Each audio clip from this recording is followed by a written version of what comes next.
Welcome to the FWA review, where I'm delighted to be joined by the London Evening Standard's chief football correspondent, James Olley. Hello. It is an historic day, the announcement of the first ever FWA Women's Footballer of the Year. Congratulations to Fran Kirby, and as a Chelsea player, a big day for the Standard that you have a Londoner winning the award. Yeah, and a worthy debut winner. Chelsea have had a fantastic season today.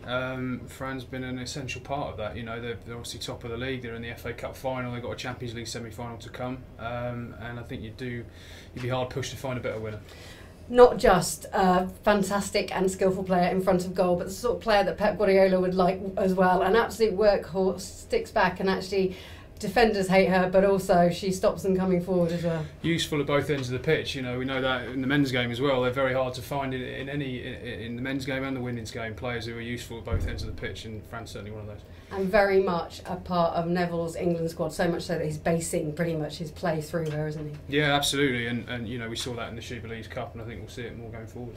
Fantastic. Many congratulations to you. We look forward to marking her award on the 10th at the Football Writers Association dinner. More on that later. There's a particular reason we have James Olley here today, as there's so much European action going on. We don't want to date this review too much. We're going to look back on the immense coverage from our football writers over the last few days of that sudden announcement at the training ground of Arsene Wenger's departure, and particularly poignant, of course, for the Standard because of the original Arsenal Who ending then in Adieu Arsene. We're going to talk a little bit about that.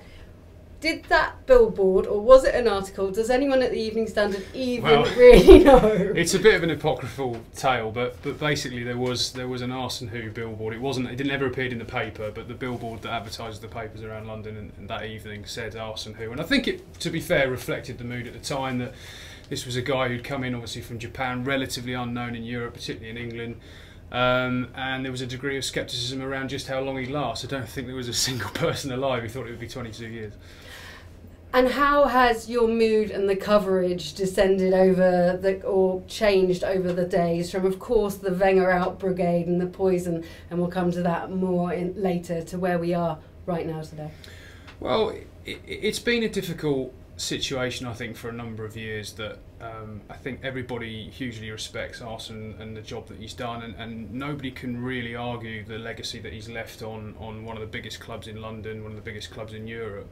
But the problem is that for the last 5 or 6 years we've been talking about his legacy and not about what he's actually doing at the time. And those 3 FA Cup wins in 4 years were great days out for the club. They ended the 9-year trophy drought, the first one in 2014, but they increasingly were supposed to be stepping stones to something else, but they ended up being stepping stones to more FA Cups. And that in itself is a positive achievement, but it's not really enough for a club with the aspirations and the financial power that Arsenal now have in more recent years. Of course, City and United spend more money, but we all know that Arsenal fans pay the highest season ticket prices, and I think that's been the root of the frustration, that they pay the most money. They want to see that money reinvested in the squad. They see a squad that's got palpable deficiencies year on year. And over time, Arsene Wenger's been the common denominator in the root cause of not dealing with those problems. So what we've tried to do in the paper is just to reflect that growing frustration, but while having that immense respect for everything that he did before that period. Quite interesting, through all the newspapers I noted and all the supplements, and there were many just dedicated to the brilliance of his work and how much he achieved, but quite a few fans had been brought in, more so than I've ever noticed before. The fans' view, it's become vital in the story. Yeah, and actually I think that the role of the fans will be quite, I think history will put that in a quite unique perspective in terms of Arsene Wenger's era, because it's something that he alluded to himself at his press conference after the West Ham game on Sunday, that those fan protests, those images of Wenger out, which became a bit of a sort of, well, the club were mocked really by people holding up these banners at NFL games and at Coldplay concerts and wherever it might be all around the world. But really what he was trying to get at was that those fan protests were part of the reason why he stepped down, that he felt that the image of the club was being tainted, that it wasn't projecting the values of unity and positivity that he believes that club engenders and showcases around the world. And I think by getting fans in to write about these sort of certain pieces, I think that reflects both sides of the argument. And every time, year on year, there was a Wenger in, Wenger out debate, and we'd always try and get a fan view as well as a journalist view, because it was such a divisive issue. And you saw over time, I think it was a generational thing initially. I think the younger fans who've not known the George Graham era, had not maybe been sort of fully adult, if you like, when they'd seen just the seismic shift from the 1-0 to the Arsenal to the elegant, you know, statesman-like, fantastic football that they played, and just how he held himself as a manager, to the latter years of the financial difficulties and the frustrations of selling big players and not being able to compete for the Premier League title. But I think over time that just became, well, actually the money, okay, it's not on City's level, but the money is there, but it's not being invested in the right way, and the team is making the same mistakes. I asked you to pick out some of your favourite writing. A guy that never comes up in this football review, Mr. Hayward. What was it particularly that you liked? Yeah, I mean, a lovely piece, very, very long read, very difficult to keep the pace over that, but Paul's a master at it.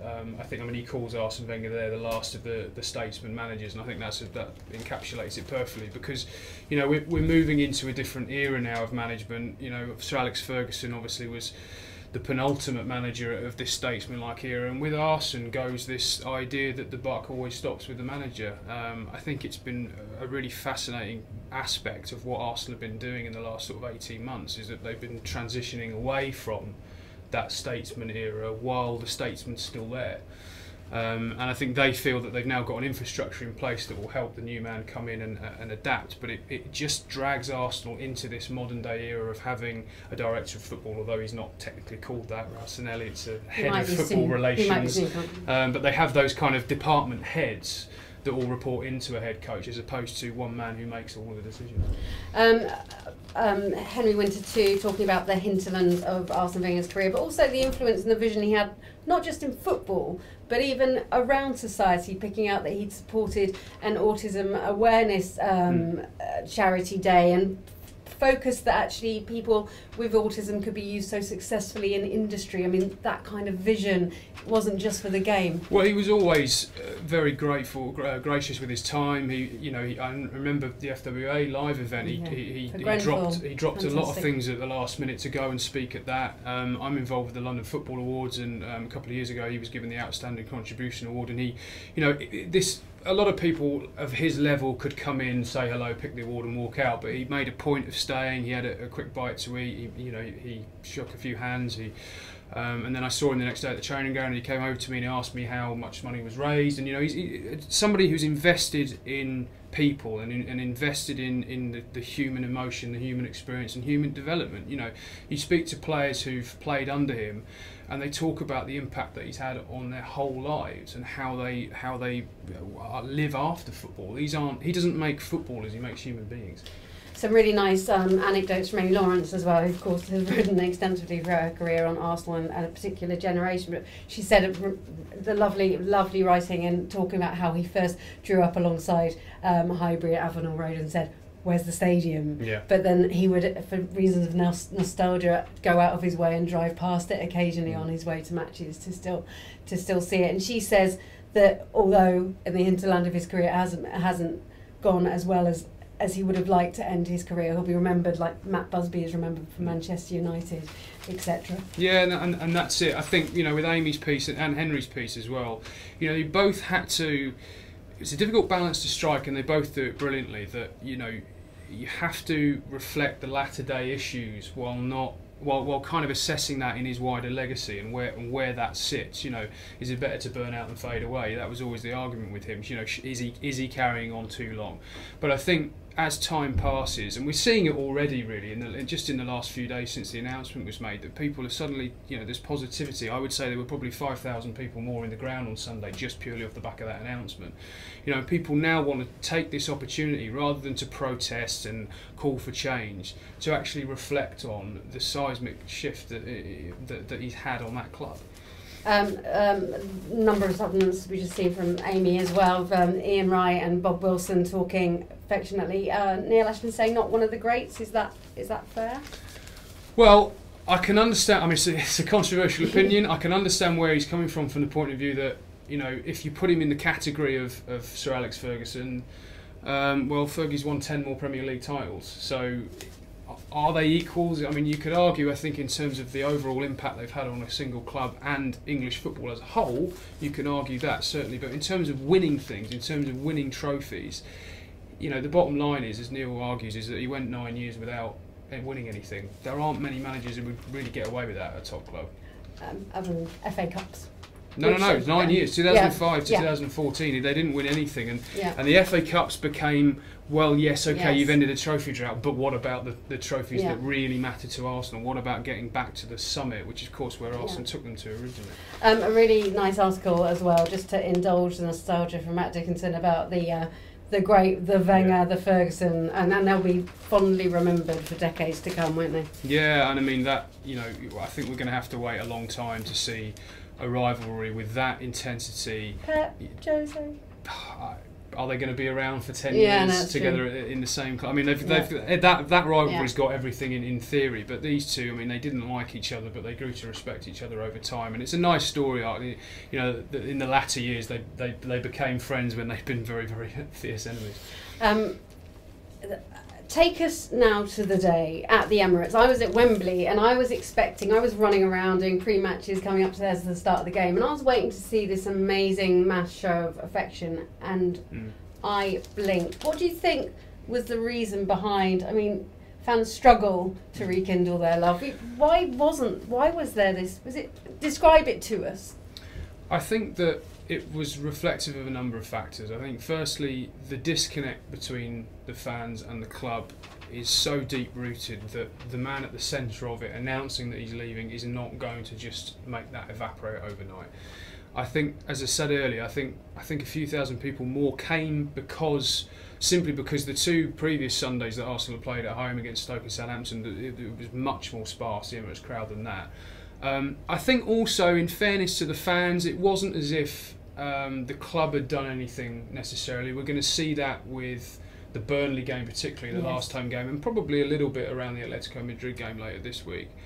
So I think because there wasn't that, okay, the front cover of the programme was sort of Merci Arsene, but there wasn't really a big fanfare around that. And the man himself, really, he'll be hating this. He doesn't like being at the centre of attention, it being all about him. He would rather kind of, I think, have slipped quietly into the night than have this sort of long goodbye.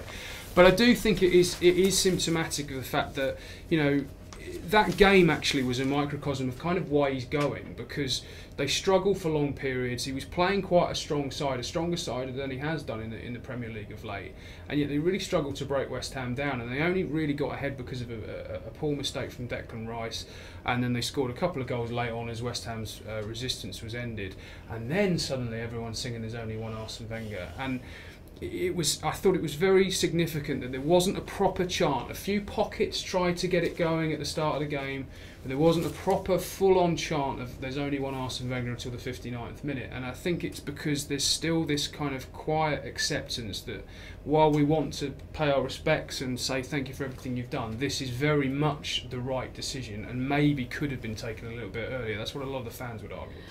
Interesting that on the reaction on the radio, and I was coming back from the training ground when it had all happened, that there were actually, and this was extraordinary for me, Tottenham and Chelsea fans coming on the radio and saying, for heaven's sake, just for any of the Wenger out that was still being poisonous, we would have loved a manager that had that career, that glorious career. I mean, it was quite interesting, that reaction that at this point fans of other clubs can say. Yeah, but I think that reaction is rooted in the distance and the perspective you can have from being a little bit removed from it. I think that the fans that go every week, they've been frustrated by what they've seen for 3, 4, 5 years. That, you know, and it's the cyclical nature of it. That's the thing that I think people who aren't sort of firmly ensconced in Arsenal maybe don't see, or maybe dip in and out of it and see the odd mistake from the centre back, or the fact they overcommit and get caught on the break.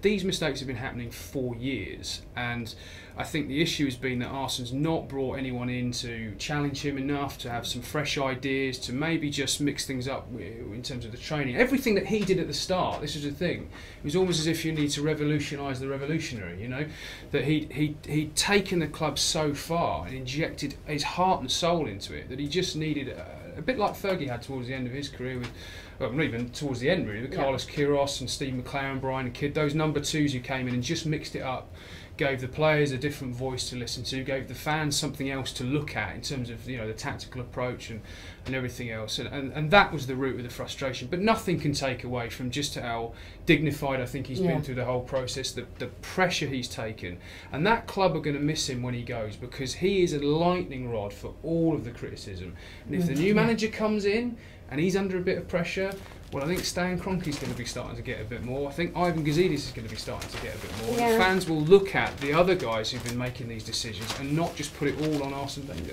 It's interesting. James Ducker saying he doesn't think it will be a poison chalice, but I think it's a very tough pair of boots to follow. Poison chalice, I don't think it is, because I think that, I mean, the picture there is David Moyes, and obviously David took over a title-winning team, and the expectations I think were a lot higher. I think at Arsenal they've kind of, I can't remember, it was one of the journalists sort of very eloquently put it as, well, they've kind of had their David Moyes era during the end of Wenger's era, which is, you know, dropping out of the Champions League, having to come to terms with not being sort of top four perennials. And I think the expectations will be a bit lower. I think that there will be time afforded to the new manager. I think there's a sense of realism around just how much work that squad needs going forward. You talk about realism. It's quite interesting. John Cross talking about how there were times that Wenger couldn't even sit in his favourite restaurant for fans approaching him and negatively, and a few, I think it was Amy Lawrence that alluded to the quote that he made of, it's very hard to eat sausages when after eating caviar, it's very hard to change back to sausages. And that whole perception that they had such a golden era. And Jeremy Wilson also talking after Tottenham failing to get into the cup final in comparison to the FA Cup wins that Arsenal have had of late, and now that there may be a little more sense and sensibility about what they have achieved in recent years.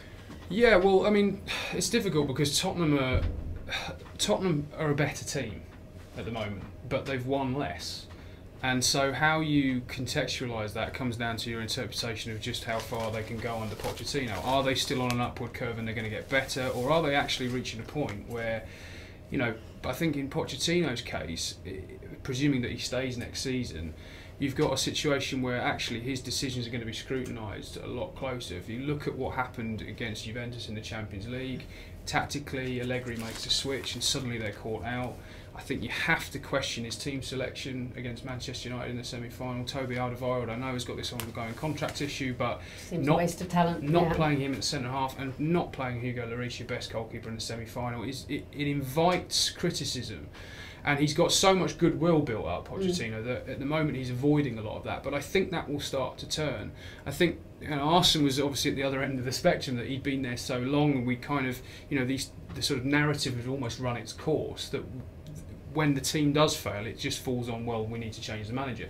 Pochettino hasn't got there yet in his evolutionary sort of cycle at Tottenham, but it's probably not far away. And I think that is probably partly reflected in Tottenham fans thinking, well, there might be some of them who'd say, well, actually, we'd take 3 cup wins in 4 years.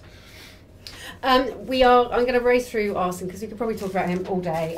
But some fantastic pieces from Jonathan Northcroft looking to the future and who can be brought in. Some good pieces on Gazidis and what he's done. I'm not sure I got some rugby there. There must have been a reason. And we're going to move on to just the tiny matter.